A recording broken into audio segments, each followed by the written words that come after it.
So last year we won first place at the state fair for our orchard grass hay, and we got I think it was highest achievement through the Virginia Tech forage analysis, which means we had the highest feed value, I think. Not sure how that competition works, but anyway, this is what we did to achieve those awards. Right now, it is actually Easter Sunday, and I'm applying the second dose of nitrogen.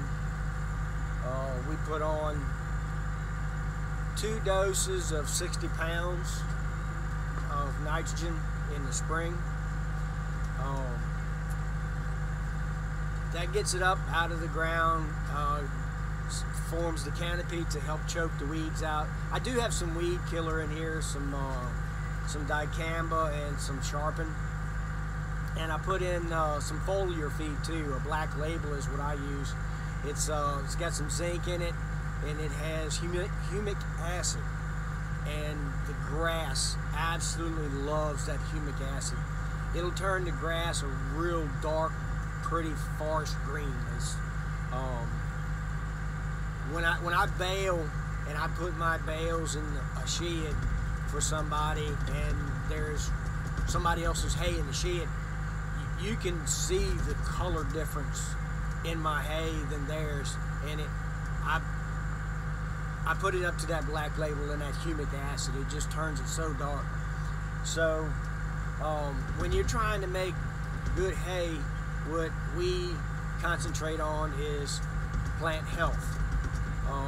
So you feed the plant, you give it what it wants, and you go from there. The other thing about Black Label is I found that that humic acid,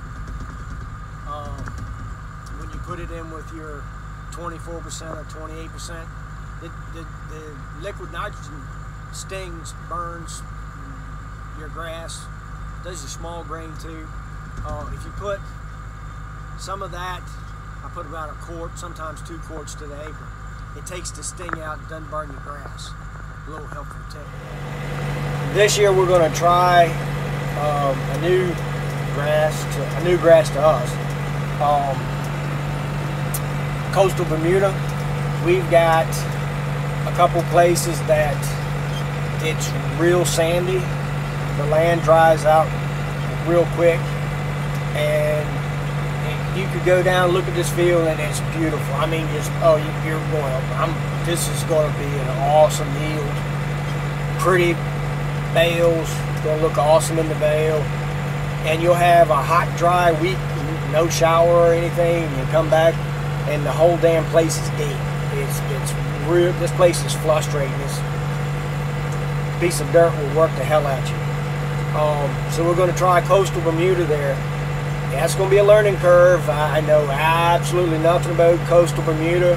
I do know some horse people feed it. I do know that some horse people are scared of it because it can supposedly cause colic.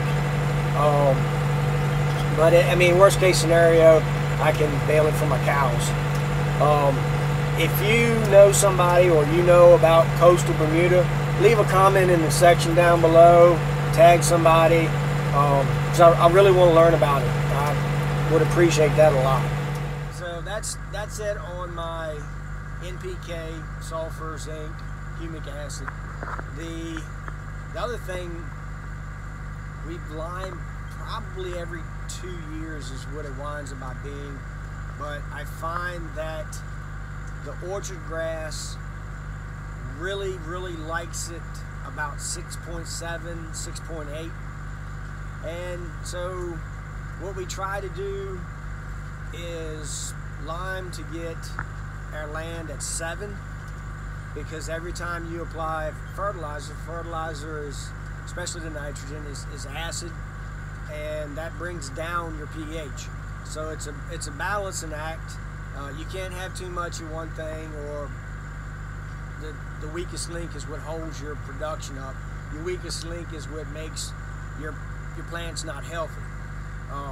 If you want good horse quality hay, the plant has to be healthy, and that's what makes the bale look pretty, which is one award we won for pretty, and it makes the total digestible nutrients in the product good, which is the second award that we won last year for nutritional value. The fungus that I have predominantly in my grass is called anthracnose. At least that's what their lab coats tell me is in it. I don't know. What I see on my end of being Mr. Farmer is my grass, it doesn't want to take up the minerals and water the way that I think that it should, or the way it does when it doesn't have this fungus. And after you cut it and you're trying to cure it down, it doesn't dry down the way that it should. And that's the biggest way I know that I need to test my grass, is it doesn't want to dry down. You got a 95-degree day with the wind, a breeze blowing, and your grass doesn't want to dry, doesn't want to cure down. So this Veltima, we actually saw not only healthy plants last year, but we also saw a bump in bales per acre. So we looked at what we did, wondered how we could improve upon how we did it. We're thinking that the Veltima would be better applied by itself. And last year we put it in with the weed killer and stuff. So we're going to try to make a pass on the field this year with just the Veltima and sticker on it, and see if we get better results, or if the results are just a test thing. You can always get better. If you stop trying to get better, somebody else is going to beat you. And that's the guy I try to beat every morning, is me. Try to get better than I was yesterday. For our chemicals, our weed killer and stuff like that, I try not to use chemicals I don't need. They're expensive. They're really expensive. And I don't like putting stuff on the land that's not going to be of any use to me. So the products that I have found that work the best for me is Sharpen. We put 1 ounce of Sharpen to the acre when we spray. And Pasture Guard. We put 6 ounces of Pasture Guard to the acre. And hold on just a second so I can turn around.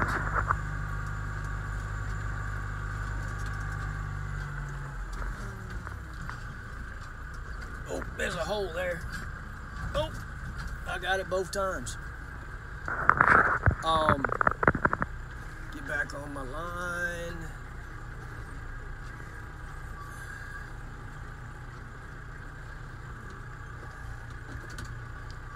Alright, so we use the Sharpen and the Pasture Guard for our weed killers, and sorry, I'm trying to get back on my line.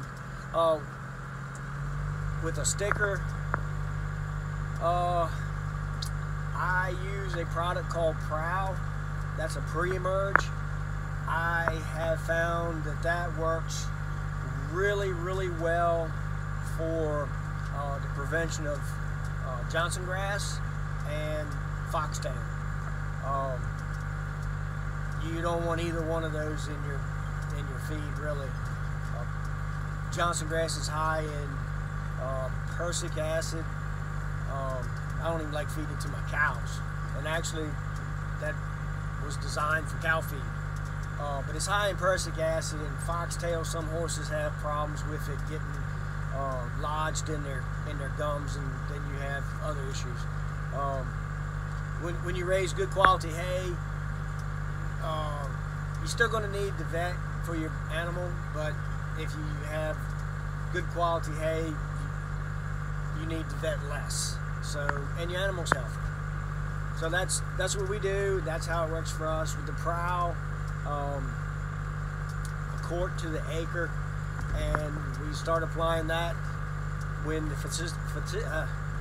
forsythias come out and bloom in the spring. Prowl lasts about 30 days. Then you got enough cover that you don't have to worry about seed germination. Then after the first cutting, when we apply the weed killer for our second cutting, we apply the prowl. That's what seems to work for us. Last year we tried a new chemical called Veltima that's made by BASF. It's a fungicide. I am in a high humid climate, right on the Chesapeake Bay. We do have issues with trying to get our grass to dry down so you don't have molding or dusting issues. Well, when you're in a high humidity climate, that's when fungus is able to grow. So the Veltima works good for the fungicide. We got good results from it last year. We're going to apply it a little bit different this year, see if we can get better results. Hold on, I'm going to turn around. When you hear farmers talk about painting their line, this is it. I don't have auto steer. I'm having to correct manually, but that's painting the line right there. So that's how we got those awards last year. The third award we got was for our alfalfa, which is a legume, which is an entirely different animal. Surprised as hell we won that award because we're still learning about that particular plant. It's difficult to grow in this area. It's different. So we got a learning curve on that, but we did win an award on our alfalfa last year. Anyway, if this is what you find interesting, be sure and subscribe to my channel, like and share and all that great stuff. Alright, I'm Lou, Plainview Farm. Appreciate y'all watching this video. Come back and see me.